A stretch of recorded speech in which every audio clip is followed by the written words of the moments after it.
नमस्कार, आप देख रहे हैं public live news. Arvind Srivastava के साथ मैं इस समय खड़ा हूँ पिपराइस में और ये एक अल फारूक मस्जिद के पास मैं खड़ा हूँ और हमारे साथ यहाँ के इमाम जी भी हैं।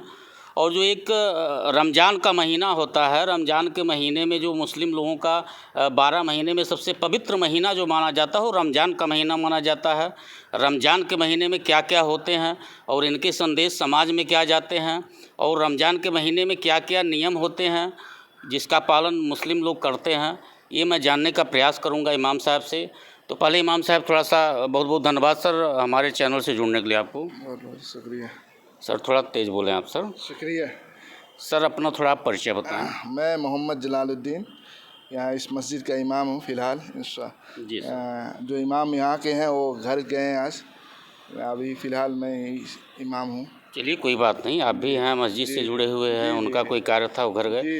विषय सर हमारा ये है कि कहीं ना कहीं हम अपने चैनल के माध्यम से लोगों तक ये पहुंचाने का कार्य कर रहे हैं कि ये रमज़ान का महीना बहुत लोग जानते हैं कि रमज़ान है, रोज़ा है मुस्लिम लोगों का, लेकिन वास्तव में रमज़ान होता क्या है? रमज़ान की बहुत ज़्यादा फजीलत है। रमज़ान आप सल्लल्लाहु अलैहि वसल्लम, हमारे जो नबी सल्लल्लाहु अलैहि वसल्लम है, वो 2 महीने पहले से इसकी तैयारी करते थे जी। वो दुआ कहते थे, अल्लाहुम्मा बारिक लना फ़ी रजब व शाबान व बल्लिगना रमज़ान। अल्लाह ताला रजब और शाबान बरकत दे और हमें रमज़ान तक पहुँचा। इस महीने की बहुत सारे फजीलतें हैं। हमारी जितनी भी सहीफ़े किताबें उतरी हैं आसमान से इसी महीने में उतरी हैं। यहाँ तक कि कुरान पाक है, हज़रत मूसा अलैहिस्सलाम पर, हज़रत दाऊद अलैहिस्सलाम पर और जितने भी नबी हैं उनकी किताबें उतरी हैं वो इसी महीने में उतरी हैं। इस महीने की बहुत ज़्यादा फजीलत हैं और इसमें 3 भाग का महीना है। महीने को 3 हिस्सों में तकसीम किया है। एक रहमत का है, एक मग़फ़िरत का है, एक आग के खुलासी का है।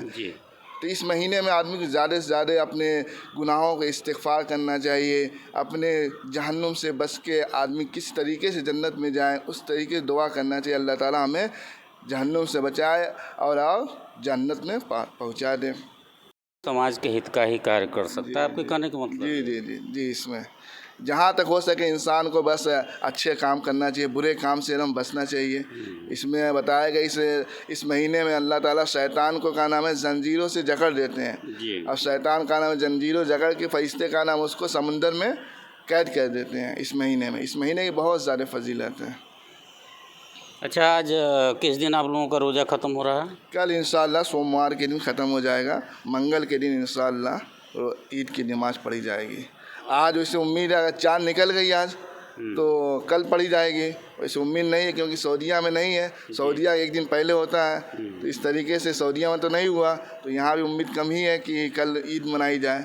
इस परसों मनाई जाएगी इंशाअल्लाह मंगल की। यानी परसों ईद मनाई जाती है सर? जी जी। तो ईद में क्या क्या किया जाता है? ईद के दिन सबसे बताया गया है, सबसे पहले आदमी फ़ितरा होता है हम लोग यहाँ।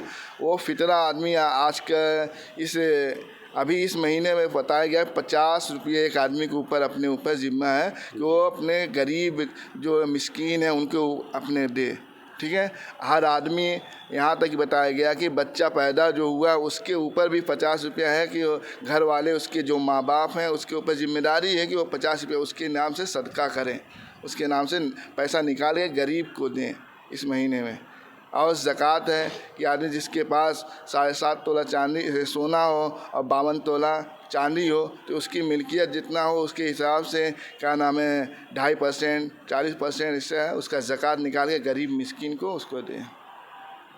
यानी उनकी जो वार्षिक आय होती, सर आपके कहने का मतलब ये है इमाम साहब कि जो उनकी वार्षिक आय होती है उसमें से वो 2.5% निकाल के किसी ज़रूरतमंद को या तो गरीब को वो दान करें या दें उसको। ये आपके कहने का जी जी जी। हाँ, कि अपनी ज़रूरियात ज़िंदगी कि अपने जितना हमारा खर्च है उसके बाद जितना पैसा बच रहा है उसके पास बच रहा है, उसके बाद 10,000 बच रहा है तो उसमें हम 100 रुपया हमारे पास बच रहा है, उसके ऊपर से हम 5 रुपया हम गरीब को हम दे दें।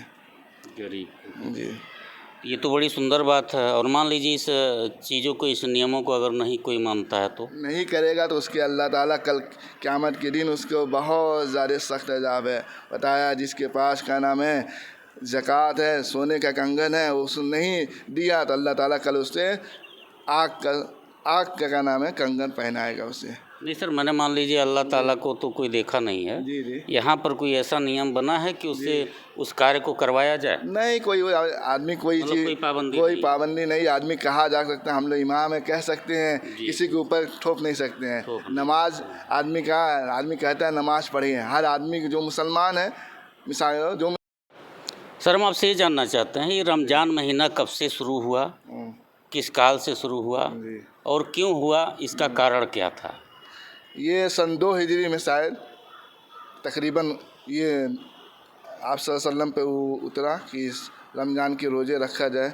इससे पहले रोज़े रखा जाता था, लेकिन इस तरीके से मुहर्रम के रोज़े हैं और भी गैर रोज़े रखता रहा, लेकिन सन 2 हिजरी में आप अल्लाह ताला ने रोज़े को रमज़ान के रोज़े को फ़र्ज़ करार दिया।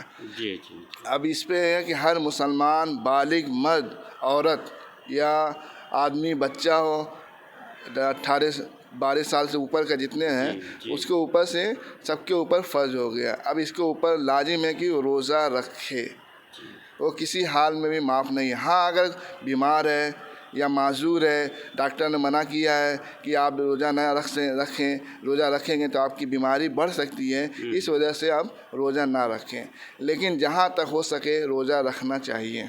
यानी सर ये अनिवार्य है कि अगर आप बालिग हैं तो आपको रोज़ा रखना ही रखना जी है। जी जी, इसमें कोई वो दो राय नहीं है, बालिग हैं आप तो रोज़ा एकदम रखना है। इस्लाम ने एकदम फ़र्ज़ करार दिया है, रोज़ा रखना है, नमाज़ पढ़ना है, ये किसी हाल में भी माफ़ नहीं है। रोज़ा नहीं रख सकते हैं, सफ़र में है तो बाद में इसको रख सकते हैं, लेकिन रखना है।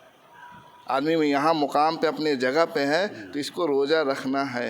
अच्छा, इसका जो रमज़ान में रोज़ा रखा जाता है सर, इसके क्या नियम हैं कि किस तरीके से रखा जाता है? इसका यह है कि हम सुबह सादिक होता है, सुबह सहर का हम लोग सहरी करते हैं, उसके बाद जो टाइम होता है आजकल जैसे 4:35 34 पे आखिरी हम लोग का है, यहाँ तक हम लोग इससे पहले आदमी जो भी खाना हो पीना हो आदमी खा सकता है, उसके बाद से एकदम बंद हो गया।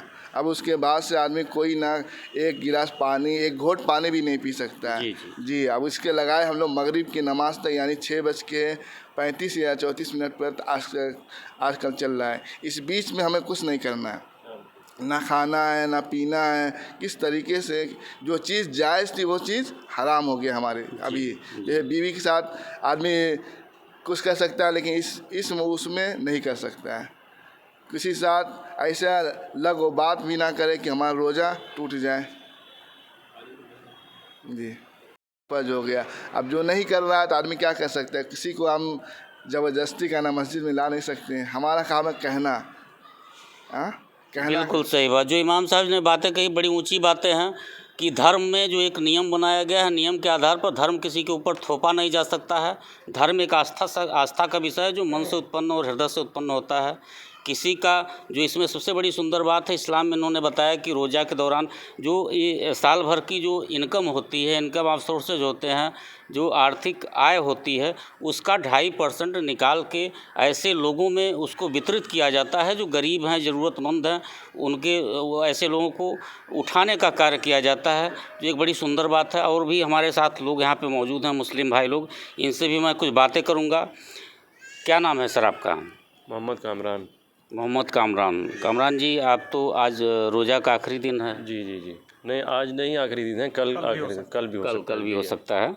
तो ये तो 1 महीने में बड़ी दिक्कत हुई होगी, क्योंकि पानी भी नहीं पीना। ऐसी कोई दिक्कत की बात नहीं है, क्योंकि हम लोग कई साल से रोज़ा रहते चले आ रहे हैं और रहते रहते एक आदत सी बन गई है। हाँ, क्योंकि भाई अब ऊपर वाले का हुक्म है तो उसको पूरा करना ही करना है। जिस तरह से हमारे जो है नॉन मुस्लिम भाई नवरात्र रहते हैं, वैसे हम लोग रोज़ा रहने के आदी हो गए हैं, है कि नहीं है। अब भाई अगर कुछ पाना है तो उसके लिए कुछ तो खोना ही पड़ेगा, है कि नहीं है। नहीं, बिल्कुल सही बात है। और एक आस्था का विषय, और इस आस्था के विषय में समझौते नहीं हुआ करते हैं। बिल्कुल जी। सर हम आपसे दूसरा सवाल एक करना चाहते हैं। इस समय मुख्यमंत्री जी का ये आदेश जारी हुआ है कि मंदिर से, मस्जिद से लाउड स्पीकर हटा दिया जाए। उस पर आप लोगों की क्या प्रतिक्रिया है? देखिए, जो नियम बनाए गए हैं वो सबके लिए बनाए गए हैं। जी जी चाहे वो मंदिर हो, मस्जिद हो, सबके लिए नियम बनाए गए जी। हैं। अगर भाई हमारी मस्जिद से, मंदिर से की आवाज़ से, तेज़ आवाज़ से किसी को परेशानी होती है तो इसके लिए भाई यही है कि भाई उसको आवाज़ को कम कर लिया जाए, है कि नहीं है, ताकि भाई हम इबादत करके ही क्या करेंगे जब किसी को तकलीफ़ देंगे। अगर हमसे हमारी जो है हरकतों की वजह से या काम की वजह से किसी को तकलीफ़ होती है तो हम इबादत करना, वो इबादत फिर नहीं कहलाएगा। और वैसे भी जो नियम बनाए गए हैं, राज्य सरकार ने जो नियम बनाया है कुछ सोच समझ के ही बनाया, किसी के हित, सबके हित में ही बनाया है, इसमें कोई गलत नहीं है, ठीक है ना। तो भाई आवाज़ थोड़ा कम ही रहेगी, लोग घड़ी देख करके मस्जिद आएंगे नमाज़ पढ़ने के लिए, हल्की आवाज़ रहेगी, भाई सुन कर भी चले आएंगे, है कि नहीं है। तो ऐसी कोई बात नहीं है, जो नियम बने हैं ठीक ठाक बने हैं सबके लिए बराबर नियम हो। हाँ जी जी। क्या नाम सर आपका है? मोहम्मद कादिर। मोहम्मद कादिर। कादिर साहब ये बताइए, जो अभी भाई साहब ने बताया कि जो मुख्यमंत्री जी ने अभी आदेश जारी किया है कि मंदिरों से, मस्जिदों से औरत हो, बच्चे हो आए, उसमें जो है मर्दों को कहा गया है कि नए नए कपड़े पहन के जो है उस जो है रब के बारगाह में जो है जाएं। और आज जो है मिलने वाला है उसको हर चीज़ जो उस नेकी मिलने वाली है, उसको जो है मज़दूर की पूरी मज़दूरी मिलेगी ईद के दिन। तो हम लोग बहुत खुश हैं इसको लेकर। अच्छा सर, जो ये लाउड स्पीकर वाला मैटर है, इस पे आपका क्या प्रतिक्रिया है? इसमें प्रतिक्रिया की कोई बात नहीं है। मुख्यमंत्री जी ने जो निर्णय लिया है बेशक सही है। अगर 4 जो है लाउड स्पीकर की जगह है 2 लाउड स्पीकर पे हम लोग काम कर सकते हैं तो कोई प्रॉब्लम नहीं है। इसमें जो है किसी को इसमें जो है वावेला मचाने की कोई ज़रूरत नहीं है। यानी यहाँ पे जो भी मुस्लिम भाई लोग हैं और इमाम साहब हमारे साथ थे, आपने देखा इन लोगों की बात सुनने के बाद यही लगा कि जो उनका एक आदेश है मुख्यमंत्री जी का, इन लोगों को कोई तकलीफ़ नहीं है उससे, क्योंकि लाउड स्पीकर मंदिर से भी उतारे जा रहे हैं, मस्जिद से भी उतारे जा रहे हैं, और कहीं ना कहीं ये ध्वनि प्रदूषण का भी कारण है। तो इसलिए चूँकि धर्म हृदय से होता है, मन से होता है, और मैं पूरी कोशिश करूँगा कि आप लोगों का जो रोज़ा है वो कायदे से ख़त्म हो। आप लोग हर्षोल्लास से ईद मनाइए। हम अपने पब्लिक लाइव न्यूज़ चैनल के माध्यम से आप सभी लोगों को बहुत बहुत बधाई और शुभकामनाएँ देते हैं। और आप बने रहिए पब्लिक लाइव न्यूज़ के साथ, अरविंद श्रीवास्तव के साथ। अगले समाचार के साथ मैं जल्द हाजिर होऊंगा आपके सामने। तब तक